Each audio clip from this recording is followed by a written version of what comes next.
Hello everybody, good morning, namaste. This is Santosh. You are watching your favorite channel, New Creation Rai Santosh. Yeah, I'm gonna make some video. If you like this video, please don't forget to like, share and comment. And finally subscribe my channel and press the notification bell icon. Please, thank you so much. सबैलाई नमस्कार. आज फेरि तपाईहरु समक्षमा एउटा चाहिँ bonsai video pruning, ट्रिमिङ र reporting गर्ने एउटा जमर गरिएको छु. र यो चाहिँ भिडियो चाहिँ तपाईहरुले अन्तिमसम्म हेरेर मलाई साथ दिनु होला भन्न चाहन्छु. जस्तो एउटा चाहिँ अब यसरी पटक भाँचिन्छ, त्यतिकै अब टेम्परेरी पोट रबरको पोटमा थियो. यसलाई चाहिँ अब म अर्को चाहिँ अब माटोको बन्साई पोटमा यसलाई चाहिँ म ट्रान्सप्लान्ट भनौँ या सार्न रिपोर्टिङ गर्न गइरहेको छु. यो चाहिँ अब निकै बुढो रुख हो. यो अब भनौँ बुढो लगभग 7-8 वर्ष भएको छ. यसको यो ट्रङ्क चाहिँ मेन ट्रङ्क चाहिँ थिकनेस नभएर मैले अर्को आइडिया लगाएको छु, जुन चाहिँ अब यहाँदेखि हेर्न सक्नुहुन्छ. यो मैले अर्को यो बानेको छु. बानेको अर्थ चाहिँ यो अर्को मैले चाहिँ ट्री चाहिँ अर्को रुख चाहिँ मैले चाहिँ यहाँनिर जोडेको छु, एटेचिङ गरेको छु, बानेको छु. यो र एटेचिङ गरेपछि यसरी बानेपछि चाहिँ एउटै हुन्छ भएपछि चाहिँ ट्रङ्क चाहिँ त्यो थिकनेस हुन्छ. यसरी हामीले चाहिँ अब अर्को बिरुवा चाहिँ जुन अगाडिको बिरुवा कमजोर भयो, बढेन, ट्रङ्कहरू बढेन भने हामीले यो पनि विकल्प गर्नुपर्छ ट्रङ्क ठुलो बनाउनको लागि.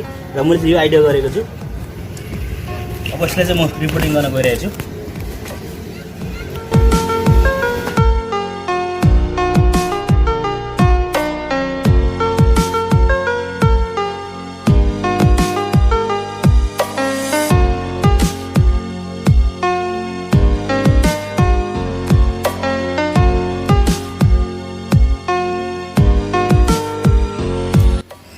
यसको चाहिँ अझै रुट्सहरू स्पिड भइसकेको छैन.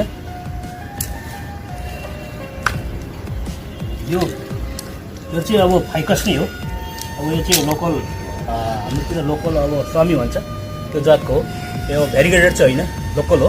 अब यसलाई चाहिँ म पहिला रिपोर्टिङ गर्नुभन्दा अगाडि यसलाई चाहिँ म चाहिँ अब प्रुनिङ गर्न गइरहेको छु. किनभने अब ब्रान्चहरू ठुल्ठुलै भएको छ. अब हेर्नुहोस् निकै ठुलो भएको छ. यो चाहिँ रेनी सिजन हो. यतिखेर चाहिँ एकदमै राम्रो उत्तम महिना हो. यो चाहिँ हामीले चाहिँ रिपोर्टिङ गर्न, यसलाई प्रुनिङ गर्न हामीले अरू महिनाभन्दा पनि यो 3-4 महिना रेनी सिजनमा चाहिँ हामीले गर्नुपर्छ. विशेष प्लान्टहरूलाई एकदम फाइदा हुन्छ.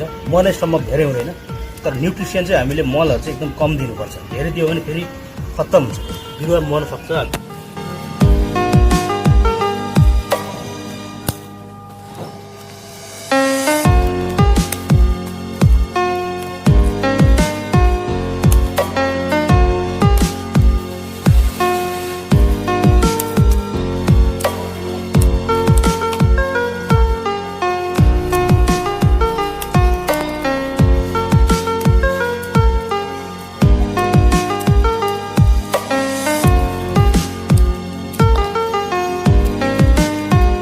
म लाइट प्रुनिङ गर्न गइरहेको छु.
अब मैले अब फङ्गिसाइड प्रयोग गरिसकेको छु सिन्स भएको छ। यसलाई अब रिपोर्टिङ गर्न गइरहेको छु।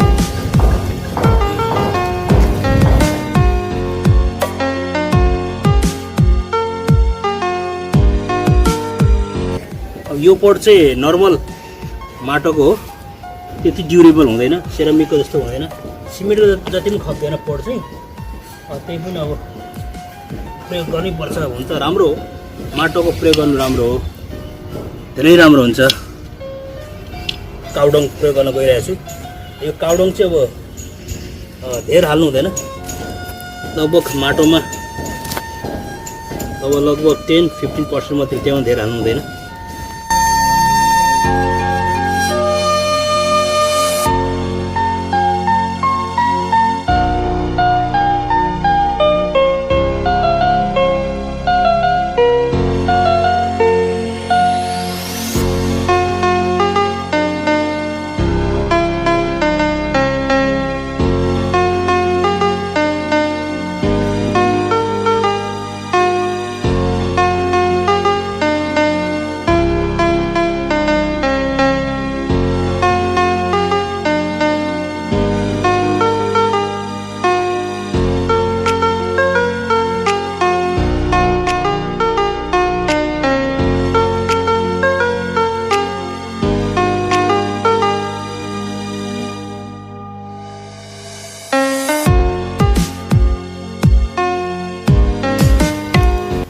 अब यसलाई चाहिँ अब हामीले यसरी माथिको ब्रान्चहरू, यसको रुट्स प्रुनिङ गरिसकेपछि यसलाई चाहिँ हामीले लगभग 1 हप्तासम्म चाहिँ अब स्याडोमा राख्नुपर्छ। अब यस्तो चपिलो घाममा राख्यो भने चाहिँ एकदमै यो सर्भाइभ गर्न सक्दैन, मर्न सक्छ। त्यसले गर्दा हामीले चाहिँ प्रोटेक्सनको लागि 10 दिन, लगभग 7 दिनदेखि 10 दिनसम्म स्याडोमा राख्नुपर्छ।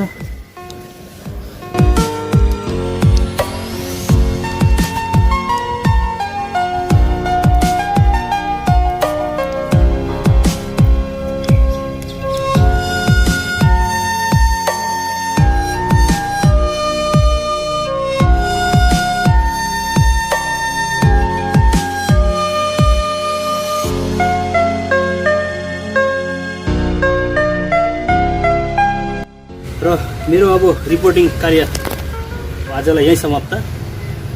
यदि तपाईँलाई यो भिडियो मन पर्यो भने please like, share, comment and subscribe गरेर नोटिफिकेसन बेल दबाउन चाहिँ नभुल्नु होला भन्न चाहन्छु। र सबै मेरो जति पनि हुनुहुन्छ मेरो अब पुरानो सब्सक्राइबर, उहाँलाई धेरै धेरै धन्यवाद सहित। यदि मेरो च्यानलमा नयाँ हुनुहुन्छ भने प्लिज सब्सक्राइब गरेर नोटिफिकेसन बेल दबाउनु होला। यति भन्दै आजको मेरो यो ब्रान्च स्ट्रिमिङ, रुट स्ट्रिमिङ र रिपोर्टिङ कार्यलाई यही थाती राख्न चाहन्छु म। धन्यवाद। Thank you so much. Thanks for watching this video. If you like this video, please don't forget to like, share and comment. Finally, subscribe my channel and hit the bell icon. Please, thank you so much.